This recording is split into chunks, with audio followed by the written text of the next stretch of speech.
au centre de nutrition et de l'obésité de la polyclinique de Gentilly, nous proposons aux patientes qui veulent se faire opérer de la chirurgie bariatrique 2 hospitalisations de jour à 1 mois d'intervalle avec des entretiens individuels. Voilà, elles vont rencontrer le médecin nutritionniste, une diététicienne, une psychologue et moi en tant qu'infirmière. L'obésité est une maladie chronique qui est définie par un index de masse corporelle que l'on calcule en divisant le poids en kilos par la taille au carré et donc on obtient un résultat en kilos par mètre carré. L'obésité commence à partir de 30 kg par mètre carré. L'obésité qui répond aux critères de la chirurgie correspond à l'obésité sévère, c'est-à-dire entre 35 et 40 kg par mètre carré, mais à condition que cette obésité sévère soit au moins compliquée de diabète, de cholestérol, d'hypertension ou autre, et correspond également à tous les patients de plus de 40 kg par mètre carré que l'on appelle l'obésité morbide. L'obésité est une maladie chronique plurifactorielle, c'est-à-dire qu'il y a plusieurs causes et conséquences autour de cette pathologie.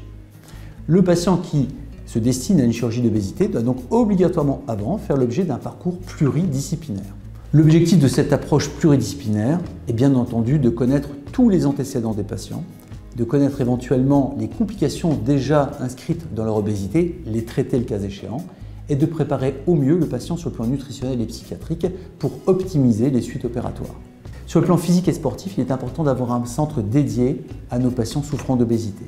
Déjà pour gommer la barrière esthétique, mais également pour leur apprendre ce qu'est la pratique du sport dans l'obésité pour augmenter la lipolyse, c'est-à-dire la consommation de graisse, tout en préservant le patrimoine musculaire. L'idée également est d'optimiser la dépense énergétique pour optimiser la perte pondérale en post-opératoire, et également améliorer la vie de tous les jours. Une fois l'expertise pluridisciplinaire réalisée, l'ensemble des intervenants vont se réunir pour valider le dossier vers la chirurgie, mais également choisir la bonne technique opératoire en fonction du profil du patient et de ses antécédents.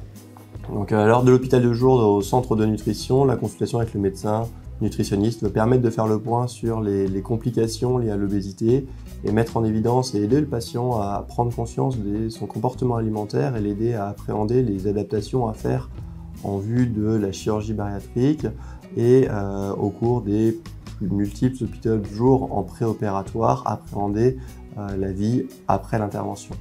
Le reste du suivi s'organisera en post-opératoire avec plusieurs hôpitaux de jour où nous pourrons mettre en évidence les adaptations à faire au fur et à mesure de la réalimentation, des projets de vie et des adaptations à faire afin de maintenir les résultats et d'avoir une bonne qualité de vie aux patients afin de bénéficier au mieux de la chirurgie bariatrique. En tant que diététicien, nous intervenons tout au long du parcours de chirurgie bariatrique. Le parcours proposé permet que nous puissions intervenir auprès du patient d'abord en préopératoire. Dans ce contexte, nous réalisons un premier bilan avec le patient. On recherche s'il y a des antécédents de régime amaigrissant. On regarde également s'il y a des restrictions cognitives, des croyances alimentaires aussi. On dépiste également s'il existe des troubles du comportement alimentaire. Après ce repérage, on travaille avec le patient de façon à ce qu'il aille vers ce qu'il souhaite travailler. Pendant ce préopératoire, on évoque l'alimentation post-opératoire. Ensuite, on revoit aussi les patients durant leur hospitalisation, après leur chirurgie bariatrique. On leur propose un suivi en HDJ nutrition, où on les voit à 3 mois, à 6 mois, ou tous les ans post-opératoire. Le rôle des psychologues au sein du centre de nutrition, c'est d'accompagner le patient avant et après l'intervention chirurgicale. Au cours de cette rencontre, on évalue en fait le trouble du comportement alimentaire et s'il y a un lien avec les émotions. L'objectif, c'est d'aborder certaines notions comme l'alimentation émotionnelle, la restriction cognitive et de voir un petit peu où se situe le patient. Notre objectif, c'est également de faire un point avec le patient sur ses attentes, d'évaluer éventuellement les freins qu'il peut y avoir à l'intervention chirurgicale et également de faire un point avec l'image corporelle.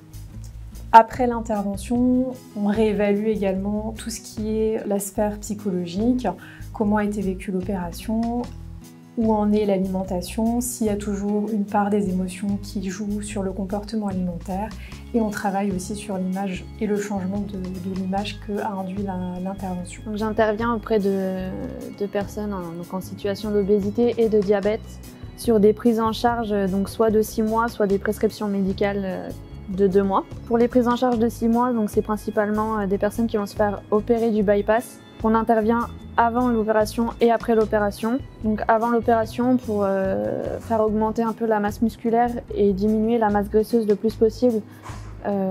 Parce que c'est vrai que l'opération, du coup, ça intervient énormément sur la baisse de la masse musculaire. Donc l'idée, c'est de limiter un peu tout ça. On intervient avec eux, donc du coup, d'un point de vue biologique, pour tout ce qui est posture, les amener donc du coup à ce qu'ils soient autonomes dans l'activité physique adaptée ensuite.